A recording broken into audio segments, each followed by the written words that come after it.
First of all, I would like to thank you for accompanying my trip to Rome and back to the Philippines with your prayers. I have a very safe trip. There were about 150 bishops who attended the formation seminar, new bishops all over the world, and the second batch that followed our batch was even bigger. They were about 170. There were many of us because for the past 3 years, because of the pandemic, the annual formation course of new bishops was canceled. So more or less every year, the Universal Catholic Church, the Catholic Church, adunay mga 80 to 100 new bishops each year. And that is very encouraging for us who belong to this church. There was something that was being highlighted during our formation course with the bishops. This is one of the pastoral concerns of Pope Francis during his pontificate. And what is this? It is universal fraternity. Universal fraternity, that we are all brothers and sisters in the Lord. And not just human beings, but the whole of creation.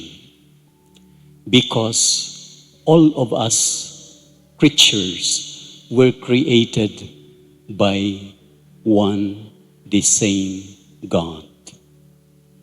And because we are created, or we were created by one God, the same God, we are all brothers and sisters.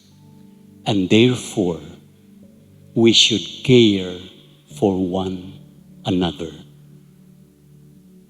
And this is very significant. This point is very significant because this is the one being highlighted in our readings today.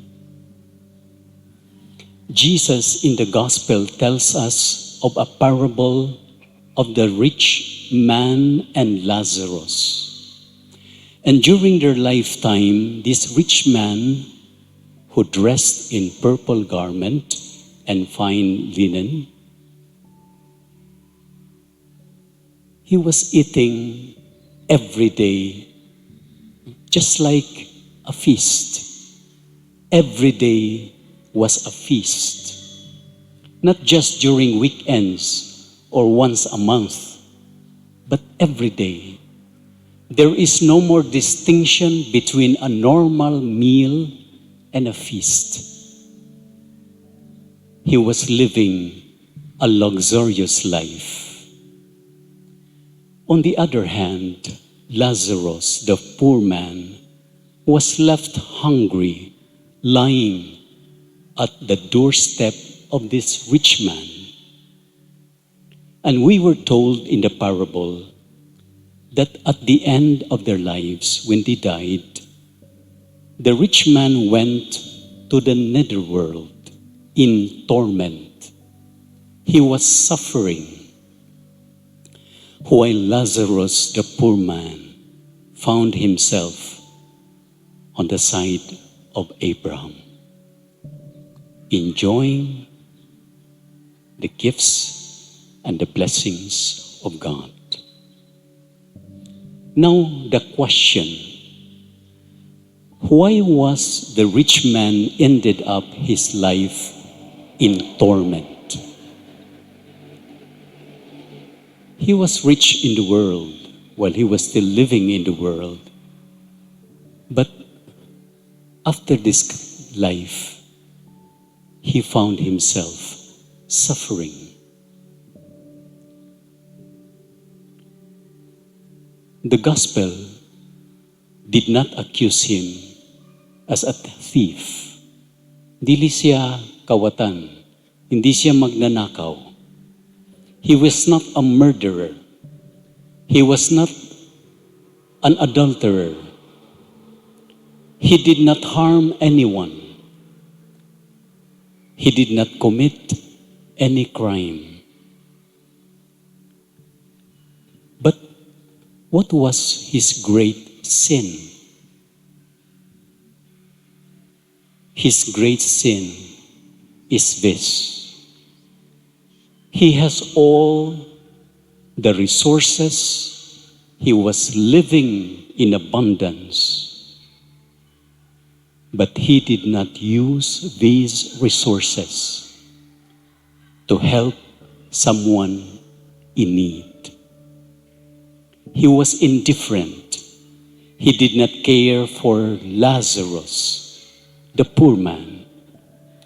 And therefore, the sin of this rich man is not a sin of commission, but it was a sin of omission, not doing the things that he was supposed to do. According to our first reading, woe to the complacent who go and worship God but ignore the hungry. The second reading from the letter of St. Paul to Timothy, he said, "It is not enough to stay away from sin. We must actively pursue righteousness, devotion, faith, and love. Love for the needy, love for the poor." From the place of the rich man and that of Lazarus, we were told that there was a great abyss, a chasm that separates them. Dunay dako kaayo nga bungaw nga nagbahin kanila. Every time we refuse to care for the needy and the poor, we widen the gap. We widen the chasm.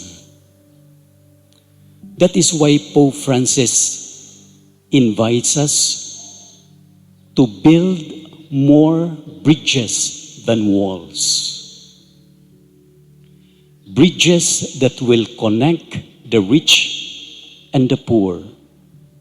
Bridges that will connect the powerful and the disadvantaged.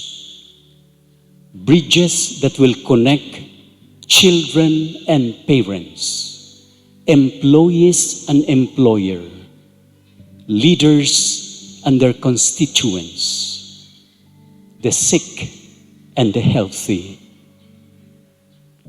Because at the end of our lives, according to Saint Bernard, we will be judged not according to our possession and position or the things that we have accumulated or achieved.